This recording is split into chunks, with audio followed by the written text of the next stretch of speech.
நோன்பிலே சிறந்த நோன்பு ஷஹ்ருல்லாஹி அல் முஹர்ரம், அல்லாஹ்வுடைய மாதமாக இருக்கக்கூடிய முஹர்ரம் மாதத்தில் நோக்கக்கூடிய நோன்புதான் ரமலானுக்கு அடுத்த ஒரு சிறந்த நோன்பாக இருக்கிறது என்று எம்பெருமான் ஸல்லல்லாஹு அலைஹி வஸல்லம் அவர்கள் சொல்றார்.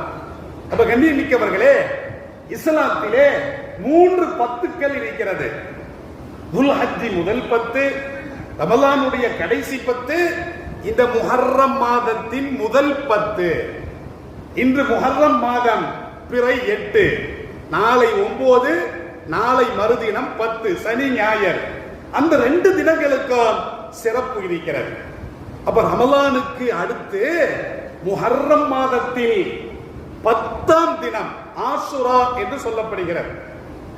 ஆஷுரா என்பது அது ஹிப்ரு மொழி, யூதர்கள் பயன்படுத்தக்கூடிய, அதாவது மூசா அலைஹிஸ்ஸலாத்து வஸ்ஸலாம் அவர்களுக்கு இறக்கி அருளப்பட்ட வேதம் தௌராத் வேதம்.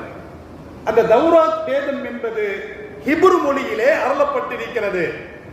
அரபியில அஷர 10 அர்த்தம், ஹிப்ருல ஆஷுரா 10 அப்படின்னு அர்த்தம், ஹிப்ரு மொழி. அப்ப 10ஆம் தினம் ஆஷுரா தினம் என்று சொல்லப்படுகிறது. அந்த 10ஆம் தினத்திலே நோன்பு நோற்பது ரமலானுக்கு பிறகு சிறந்த நோன்பாக இருக்கிறது என்று எம்பெருமான் ஸல்லல்லாஹு அலைஹி வஸல்லம் அவர்கள் பதிவு செய்கிறார்கள்.